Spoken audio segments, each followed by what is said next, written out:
అబ్బా ఎప్పుడు పప్పేనా అనే స్టేజ్ నుంచి పప్పా అనే స్టేజ్కి రావాలంటే ఓసారి రెసిపీ ట్రై చేసి చూడండి. హాయ్ అందరికీ, వెల్కమ్ టు మై ఛానల్. కొత్తగా నా వీడియో చూస్తే లైక్ అండ్ సబ్స్క్రైబ్ చేసుకోండి. ఈరోజు రెసిపీ వచ్చేసి పప్పు దోసకాయ. ముందుగా 100 గ్రాముల కందిపప్పు, పచ్చిమిర్చి, నెక్స్ట్ ఉల్లిపాయ, 2 టమాటీలు, 1 దోసకాయ, వెల్లుల్లి, కరివేపాకు, నెక్స్ట్ నేను వీడియో చూపిస్తున్నట్టుగా ఆవాలు, జీలకర్ర, పప్పు వేసుకొని 2 ఎండుమిర్చి తీసుకోవాలి. కావాల్సిన పదార్థాలు అన్నమాట.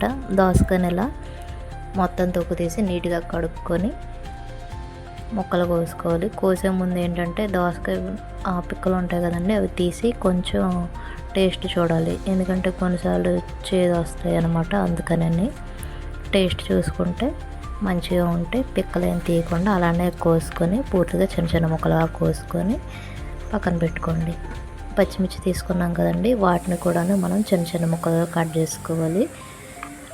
ఆ 2 టమాటీలను కూడాను 4-5 ముక్కలుగా కట్ చేసుకొని పక్కన పెట్టుకోండి. అందులో 1 ఉల్లిపాయ కూడా తీసుకున్నాం కదండి, వాటిని కూడాను ఇప్పుడే కట్ చేసుకొని ఉంచుకోండి అనమాట. ఎందుకంటే ఇది తాలింపు కాదు, డైరెక్ట్ పప్పులో వేయడానికి. ఇంక ప్రాసెస్లోకి వస్తే ముందుగా ప్యాన్ తీసుకొని అందులోనే ముందుగా తీసుకున్నాం కదండి 100 గ్రామ్స్ కందిపప్పు తీసుకున్నాను. వాటిని తీసుకున్న తర్వాత అవి వాష్ చేసుకోవాలి 2 సార్లు. వాష్ చేసిన తర్వాత అందులోనే దోసకాయ ముక్కలను వేసుకోవాలి. దోసకాయ ముక్కలు వేసుకున్న తర్వాత అందులోనే మనం ముందుగా కోసి పెట్టిన ఉల్లిపాయ ముక్కల్ని, టమాటీ ముక్కల్ని, పచ్చిమిర్చి ముక్కల్ని కూడా అందులోనే వేసుకోవాలన్నమాట. అవి వేసుకున్నాక అందులోనే కొంచెం పసుపు కూడా వేసుకోవాలి. ఇప్పుడు నేను ఉప్పు ఏమీ వేయడం లేదండి. అందులోనే కొంచెం చింతపండు, అంత ఎక్కువ కాకూడదు. వాటర్ కూడా కొంచెం, దోసకాయలో వాటర్ వస్తుంది కాబట్టి కొంచెం వాటర్ వేసుకుంటే సరిపోతుంది.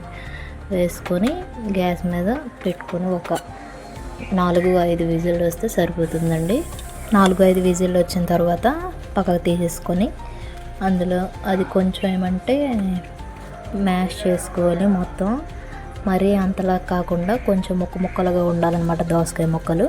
పప్పు కొంచెం నలిగినట్టుగా చేసుకొని పెట్టుకున్న తర్వాత అందులోనే ఉప్పు, కారం, కొంచెం వాటర్, మరీ చిక్కగా ఉంది కాబట్టి కొంచెం వాటర్ వేసుకొని పక్కన పెట్టుకోండి. ఇంకో పక్క ప్యాన్ తీసుకొని అందులో 2 స్పూన్స్ ఆయిల్ వేసుకొని అందులోనే ముందుగా మనం తీసుకున్నాం కదండి తాలింపు దినుసులు, వాటన్నింటినీ ఇందులోనే వేసుకుంటే సరిపోతుందండి.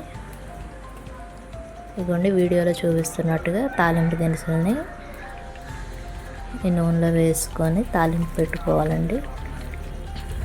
ఇందులోనే చిటికెడు పసుపు కూడా వేసుకోవాలి. తాలింపులో పసుపు వేసుకుంటే కొంచెం టేస్ట్గా ఉంటుందన్నమాట. ఇది వేసుకున్న తర్వాత మనం పక్కన పెట్టుకున్నాం కదండి ఆ పప్పును కూడాను గ్యాస్ మీద పెట్టుకోవాలి. పెట్టుకుని ఆ తాలింపులు అందులో వేసుకోవాలండి. అది కలిపేసుకున్న తర్వాత పప్పుని కొంచెం ఒక 2 మినిట్స్ మరగనివ్వాలి. మళ్ళీ మరిగితేనే టేస్ట్ వస్తుందన్నమాట.